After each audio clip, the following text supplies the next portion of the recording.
E aí pessoal, seja bem-vindo aqui à nossa videoaula, né, de hoje.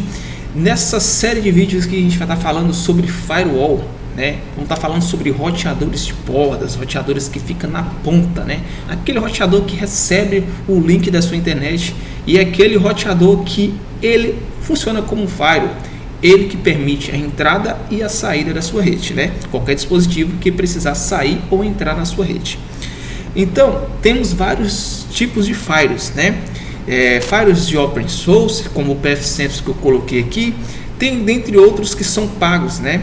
Que não são open source. Então, temos aí o SonicWall, tem o Fortinet, temos o MikroTik, né? O MikroTik, ele é um tipo de dispositivos que, né, ele funciona como um firewall, um roteador também, como de roteador de bordas. E ele você compra somente o equipamento, você não precisa pagar pelo software, né? E já esses outros equipamentos como Fortinet, SonicWall, você tem que ter uma licença, né? Além de você ter o equipamento, você tem que ter a licença. Então, quando a gente fala de Next Generation Firewall, a gente fala de firewalls de próximas gerações, né? Firewalls extremamente inteligentes, né? Então, quando a gente fala de Proxmox, a gente fala de sistema de virtualizações, onde você cria máquinas virtuais, né? Onde você gerencia todas as suas máquinas através do Proxmox. Então, vamos lá. Coloquei aqui também, para vocês entenderem, ó. Deixa eu pegar aqui. Ó, eu coloquei aqui também sobre os fundamentos de redes, né? E coloquei também as 3 principais topologias de redes mais utilizadas, né?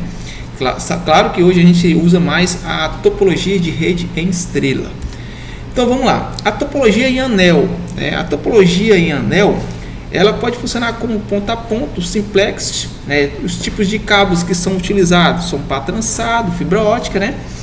E os computadores são interligados formando um círculo fechado, né? Claro, vai depender cada máquina vai depender das suas máquinas vizinhas, né? Se um cabo romper, toda a rede para de funcionar. Todos os computadores devem funcionar como um repetidor de sinal, né? Ele vai transmitir sinal para o próximo, né? Então, por isso que se parar uma máquina vizinha, pode parar toda a sua rede. Temos também a topologia em estrela. Sabemos que é a topologia mais utilizada que a gente tem, né? Então vamos lá. A topologia em estrela, ela funciona como ponto a ponto, né? Tipo de cabos que a gente podemos utilizar na topologia de rede em estrela: o pá trançado, o cabo coaxial, a fibra óptica, né? O hub, né? FAL duplex, o switch full duplex.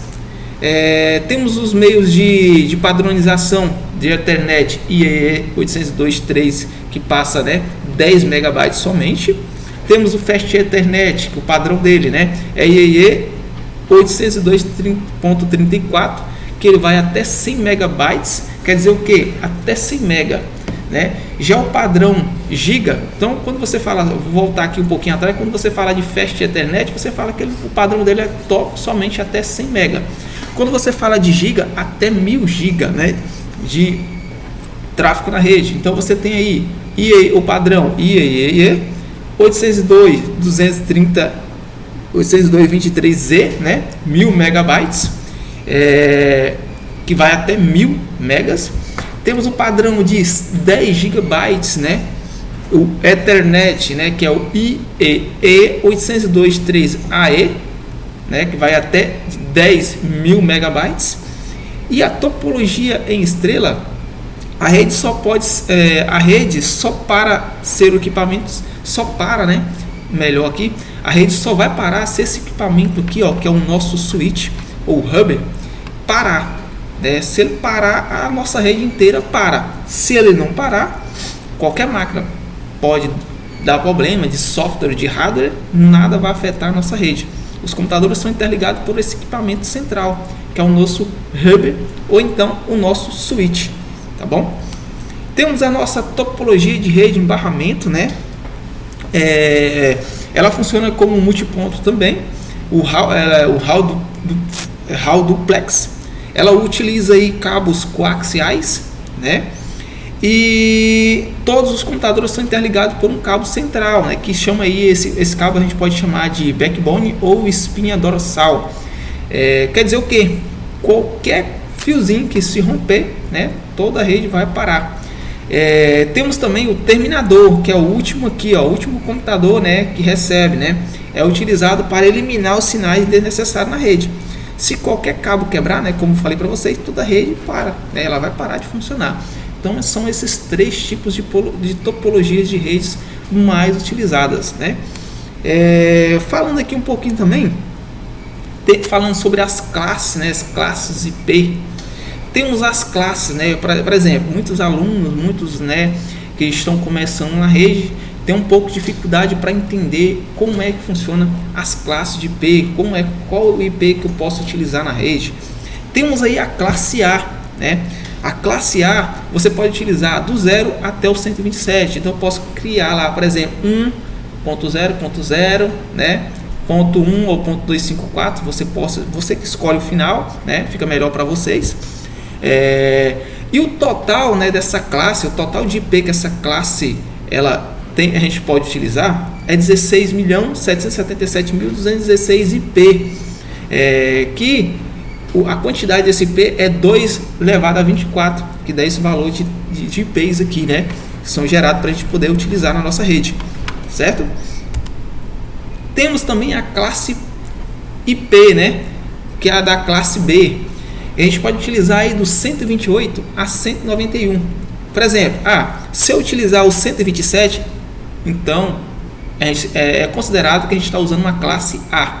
Agora, a partir do 128, né, aí o 129, o 130, você possa estar começando a usar na sua classe, né, na sua range lá de IP, você está usando a classe B. Se você estiver usando 128 para frente, até o 191 é a classe B que você está utilizando. E o total de IPs gerados, né, que a gente vai poder utilizar na rede é 65.536 IPs disponíveis. E esse valor de IPs é você fazendo a continha lá, né? 2 elevado a 16, você vai ter esse tanto de IP para você estar utilizando na sua rede, certo? Temos a classe C, que é uma das classes mais utilizadas na nossa rede aí, né? Na nossa rede que a gente utiliza, né? Mas você pode estar utilizando qualquer classe, né? Sabendo que você está utilizando. Classe A, classe B, classe C, né? E por aí vai.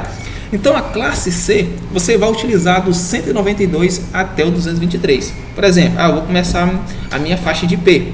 Então eu vou começar do 192, 168, 10, né? 1. Está utilizando a classe C, né? E o total de IP que você vai poder utilizar na rede com a classe C, você vai poder utilizar 255 IPs disponíveis, né? Claro que o último você não vai poder utilizar, você vai usar até o 254. E aí o total de IPs, né, que a gente pegou aí 255 IPs, é 2 elevado a 8, você tem o total de 255 IPs. E em formato, né, de binário, né, que sabendo que o nosso IP tem, né, 4 números binários, né, que a gente chamamos de formatos binários. Por exemplo, temos aqui 8 bits, aí, por exemplo, 92, né? Vamos colocar aqui um exemplo, 192. Vou pegar aqui a minha caneta aqui só um momento para vocês ficar melhor, para vocês entenderem. Vou pegar aqui a minha caneta. Por exemplo, a gente tem uma classe que a gente vai criar aqui, uma faixa de IP 192.168. Opa, vocês estão entendendo aí? Ponto 1. Quer dizer o que? Aqui eu tenho 8 bits, aqui eu tenho 8 bits e aqui eu tenho 8 bits, né? Caracterizando aí, vamos dizer que eu não tenho o 1 aqui, eu não defini ainda, eu tenho aí 24 bits, né? Se você pegar a sua calculadora, vamos pegar aqui, nossa calculadora, 8 vezes 3, temos 24 bits. Então a classe C, ela tem 24 bits, né? E em formato binário seria isso aqui, 1, né? Onde tiver preenchido de 1, você tem 8 bits. Onde você tem 0, você não tem nenhum bits, né? E o máximo de bytes, né, que a gente possa estar utilizando, o máximo de bits, né, que a gente tem na nossa rede é 32 bits, né? Se você somar aqui, 8 bits mais 8 bits mais 8 bits mais 8 bits, você tem aí 32 bits, certo? Então vamos passar para frente. Temos também a classe de IP, né, da classe D. A classe D você vai utilizar do 224 até 239. Essas classes, né, a classe D, são classes para usos em testes de novas tecnologias. Coloquei alguns exemplos: 5G, 6G, 7G ou qualquer tecnologia que tiver, né, surgindo aí, você pode estar utilizando essa classe para fazer testes, certo? Classe E, né, você possa estar utilizando ela, né, são classes, na verdade são classes reservadas para multicast, unicast, broadcast e unicast. Essa classe você pode utilizar do 240 até 255. Essa classe ela foi reservada para multicast, quer dizer o que? Para grupos, né? Multicast para, eu acabei de falar, para grupos. Unicast para né? Um dispositivo, ou, né? Broadcast para todos, né? Unicast para qualquer ou um mais próximo. Então você tem aí a classe D e a classe E. A classe D são classes reservadas para teste, e essa classe aqui são classes para, né, você utilizar ela em multicast, unicast, broadcast e unicast, que são reservados para esses tipos de, né. Então vamos lá, temos a parte do gateway. Quando a gente se fala referentemente sobre gateway, esse termo vem do inglês, né, o que significa portão de entrada, né, uma definição que deixa muito claro o seu propósito, né? Servir como um elo entre dois pontos. Por exemplo, eu tenho um roteador A, né? Pegar minha caneta, tenho o meu roteador A e tenho o meu roteador B. Para esse roteador A sair para a internet, ele precisa de um gateway. Quem é o gateway do roteador B para sair para a internet? É o roteador A. Roteador A, né, se ele estivesse gerando IP para o nosso roteador B. O roteador A era o gateway do roteador B. Então ele é o que? Portão de entrada ou portão de saída. Quem querer acessar de fora, externo, acessar o nosso roteador B, né, o portão de entrada que vai permitir isso é o roteador A. Por quê? Porque o roteador A é o gateway do roteador B, né? Sendo assim, é possível notar que usamos o gateway em todo, né, tempo, né, o tempo todo, né, quando nós conectamos a internet. Por exemplo, para você acessar, né, um site da UOL, né, vamos ter que precisar do gateway para poder acessar o site da UOL, certo? E aqui nós temos aqui os tipos de exemplos de gateway. Quando falamos desse assunto, é importante ressaltar que há dois tipos disponíveis. O unidirecional, essa opção permite, né, a transmissão de informação através de uma única direção. Então ele já fala unidirecional, uma única direção. Quando, né, ou qualquer mudança ocorre exclusivamente na parte da fonte, aí temos essa parte exclusivamente de mudança, né, ele muda. Temos aí também o bidirecional, né? Quando fala bidirecional, são ambos lados, né? Qualquer lado, ele movimenta, né? Vamos pegar aí, vamos colocar direcional, bidirecional, né?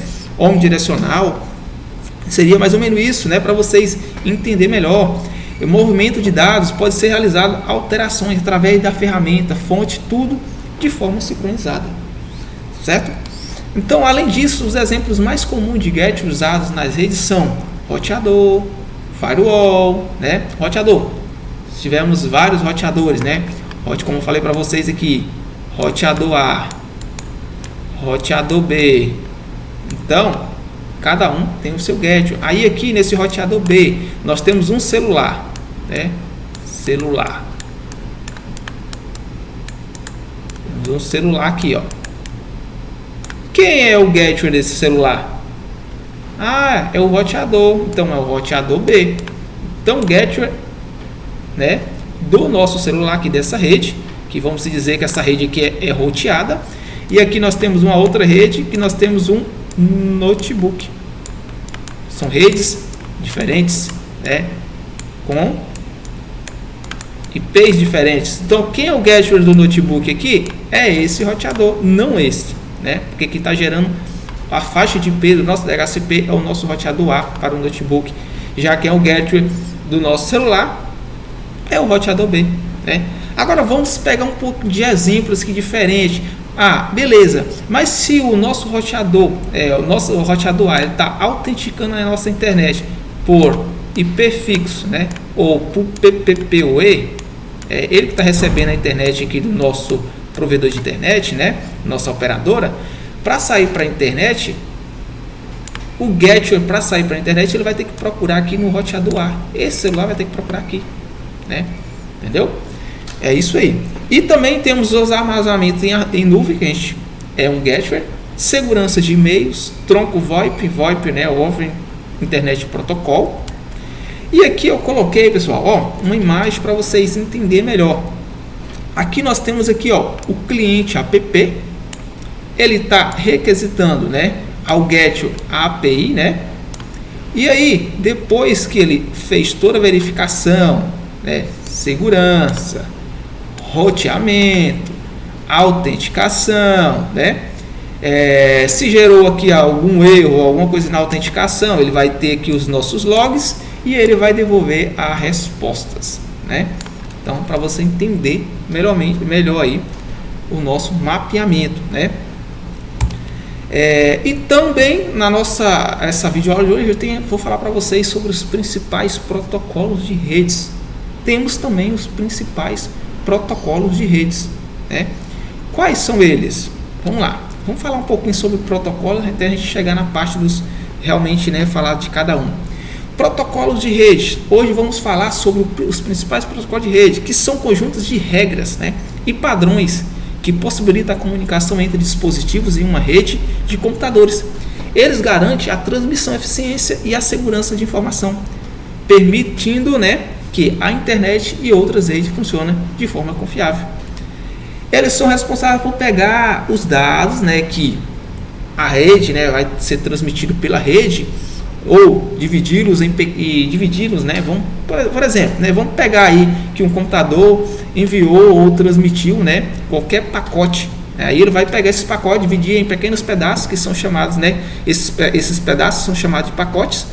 E cada pacote ele carrega em si informações e tem também nele um endereço, né, um cabeçalho, né, de origem, que temos aí quem está enviando, né, que a origem, e temos o destino para quem que vai chegar. Um computador envia, para quem que ele envia na rede, né? Vai enviar para outro dispositivo na rede, né? Então temos a origem, que é o que envia, e temos o destino, né? Os protocolos também são responsáveis pela sistematização das fases, né, estabelecida, controle, tráfego e encerramentos. É onde a gente faz a parte de todo o controle da nossa rede, verifica o que tem de tráfego e o que está encerrado, né? E quais são os principais tipos de protocolos em rede, né? São muitos, né? São muitos tipos de protocolos. Para que a comunicação entre um computador seja realizada corretamente, é necessário que ambos os computadores estejam configurados segundo os mesmos parâmetros e obedeçam aos mesmos padrões de comunicação. Por exemplo, para um computador ou qualquer dispositivo na rede se comunicar, ele precisa, né, ter os protocolos de rede. Um deles, TCP/IP, né, tem que ter. E a rede é dividida em camadas, cada uma aqui, cada uma com uma função específica, né? Os diversos tipos de protocolos de redes variam de acordo com o tipo de serviço utilizado, né, em camada correspondente.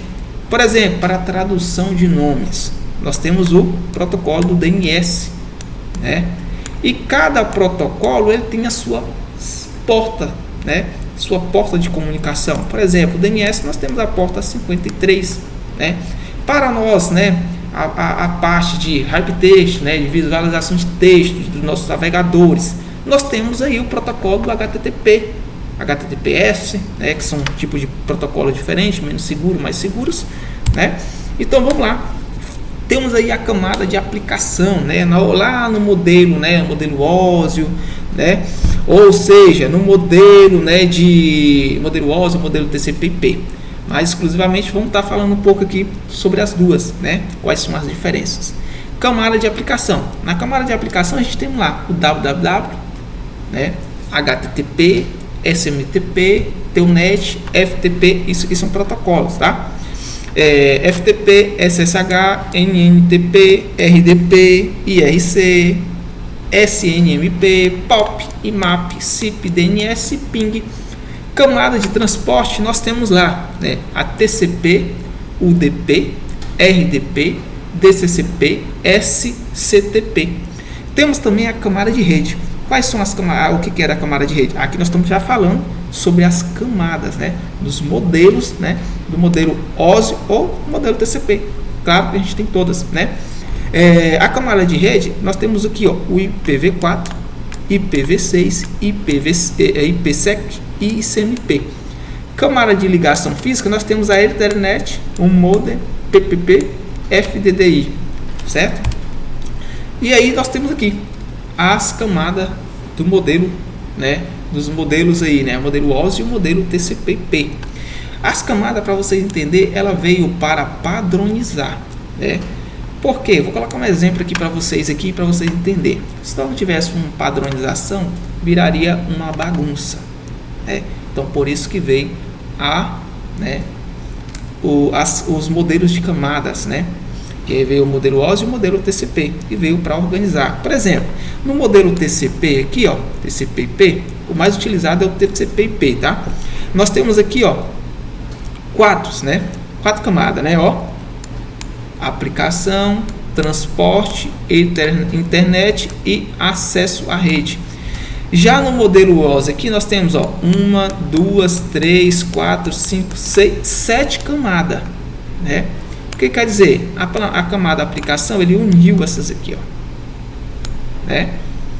Então você viu a diferença. Aqui na camada de enlace e rede física, nós unimos para a rede, acesso à rede, certo?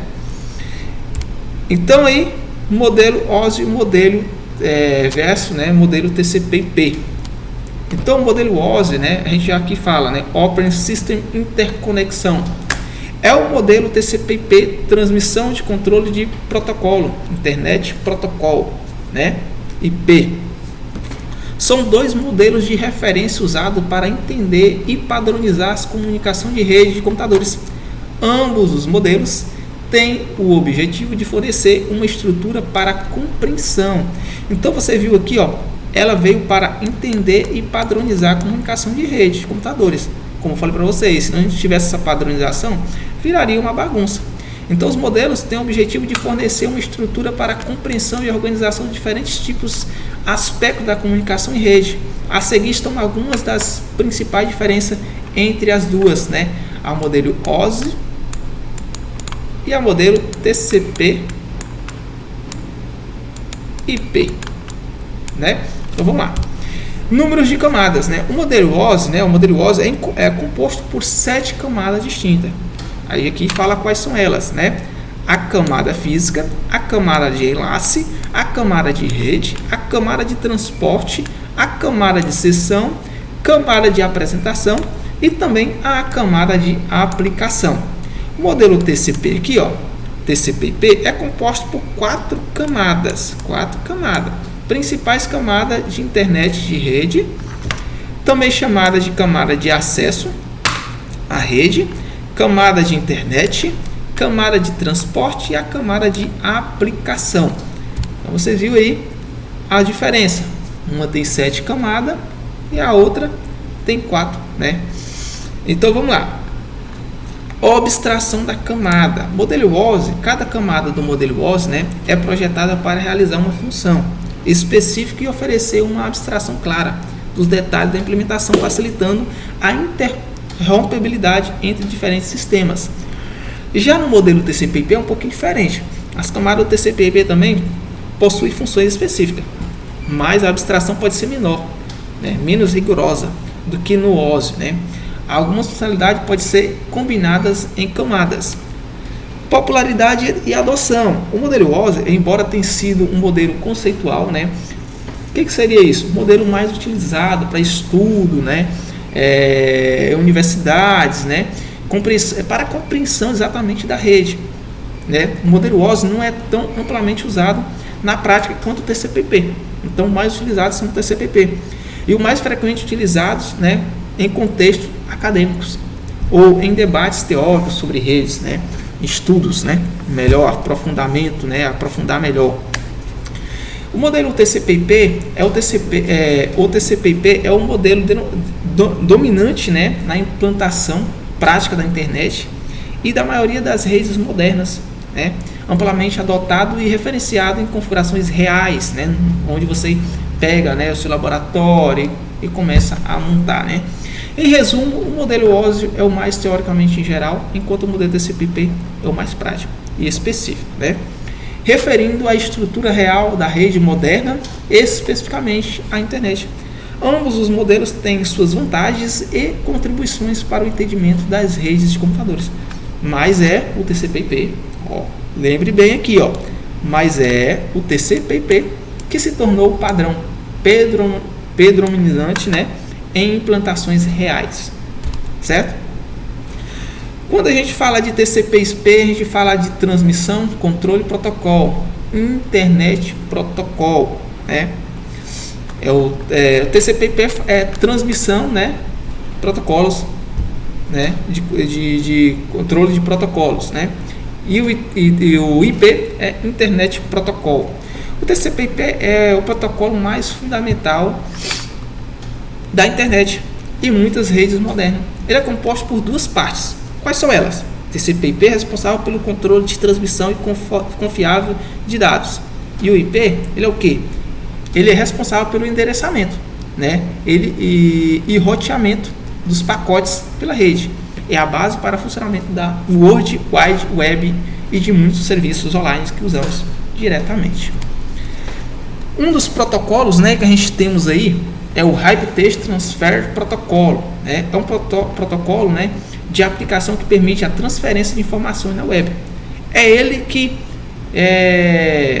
faz a tradução, né? Mostra para vocês, né, o que está lá em códigos, mostra para vocês lá no seu navegador de internet, como página da web. A imagem, entre outros recursos, é baseada em modelos cliente e servidor, né? Quer dizer o que? Temos o servidor que fica armazenado lá, o nosso servidor da web. Nós criamos as nossas páginas, né, em nossa linguagem de marcação, seja ela lá, né, HTML, né? E aí a parte do nosso navegador, ele vai fazer essa parte aí de mostrar, né? Mostrar. E aí nós temos aí, para o nosso navegador funcionar, nós temos o nosso protocolo, que é o HTTP, que é um dos protocolos menos seguros. E ele é responsável por solicitar e receber conteúdos, né, do servidor web para exibir nos nossos navegadores, certo? Também temos o nosso DNS, né, Dominion Name System.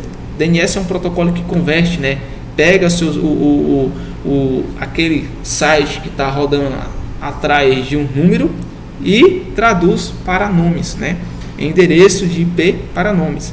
Isso permite que o usuário acesse o site através de nomes amigáveis, enquanto a comunicação nos bastidores é feita através de endereços de numéricos, né? Por exemplo, vamos dizer que eu criei um site e nesse site ele está no servidor, né, através de um IP público, né, 186.252, um exemplo, né, 254.189, um exemplo, tá? Isso que é exemplo. E aí ele está lá, mas para mim acessar esse site eu teria que digitar esse IP. E já o DNS ele faz essa parte de tradução e a gente usa para apontar, né? Ou a gente usa também a questão dos apontamentos. A gente cria lá um nome, por exemplo, www.exemplo.com, e nós aponta esse nome para esse IP. E o DNS ele vai traduzir, vai fazer a parte da tradução. Ao invés de eu abrir meu site digitando esse IP, que seria muito mais difícil, né, para a gente lembrar o nome do site, a gente digita o nome do site, né? Então o DNS, a funcionalidade dele é essa. Temos o DHCP, Dynamic Host Configuration Protocol. A gente sabe que é ele que faz aquela parte, né, de liberar IPs na nossa rede de modo dinamicamente. O DHCP é um protocolo que permite que o dispositivo obtenha automaticamente endereço IP e outras configurações de redes, né, quando se conecta a uma rede. torna as configurações de dispositivos em redes locais mais simples e automáticas. Vamos dizer, ó, nós temos aqui o DHCP e temos o estilo de static, né? Quando é estático, você tem que setar um IP.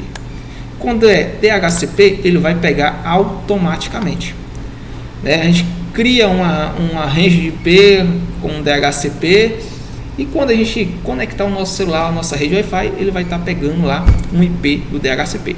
Já o estático não, você tem que abrir as configurações e setar um IP nele, né? Que seria automaticamente.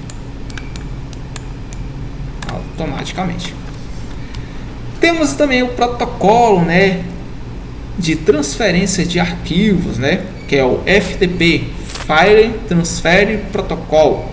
O FTP é um protocolo de transferência de arquivos que permite o envio e recebimentos de arquivos entre computadores em uma rede e amplamente utilizado para compartilhamento de arquivos e gerenciamento de sites. Temos também o SMTP, Simple Mail Transfer Protocol, que é o SMTP é o protocolo padrão para envio de e-mails através da internet. Ele que é o responsável por rotear e entregar as mensagens de e-mail entre os servidores, né, de e-mails. Temos também o POP3, Port of Protocol, versão 3, e o IMAP, né, Internet Message Access Protocol.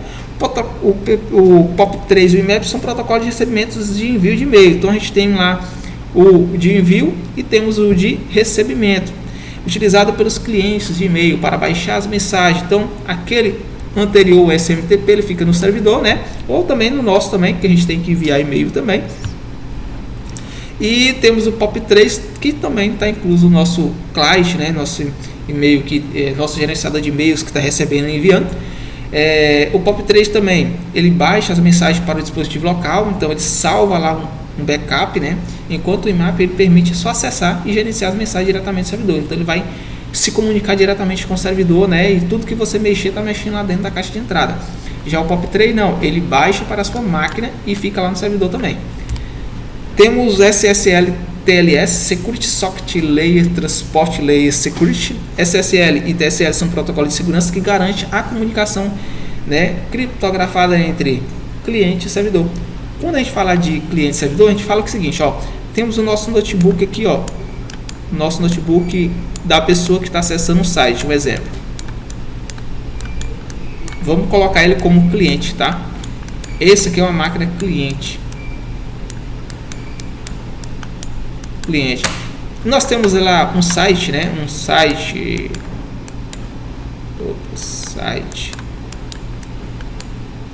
de compra, qualquer que seja, que está hospedado no servidor. Então esse aqui vai ser o servidor. Então só para vocês entenderem o que é client, o que é servidor barra cliente, né? Quando se fala servidor barra cliente, ele fala de um notebook, um celular que está acessando um site que ele está em um servidor. Certo? O que é uma rede? Eu vou deixar essa parte para a próxima, tá? Senão a aula vai ficar muito grande. Eu espero que vocês compreenderam aqui os tipos de classes de redes, né? O que é um gateway e dentre as outras funcionalidades que a gente falou. E a gente segue aqui na nossa playlist de firewalls. Por quê? Porque a gente tem que entender primeiramente esses conceitos, né? Temos que entender todos esses conceitos de classe de redes, né? De firewall, de gateway, de protocolos, para a gente poder avançar aqui na nossa playlist sobre firewall. Então, pessoal, ficamos por aqui e até a próxima.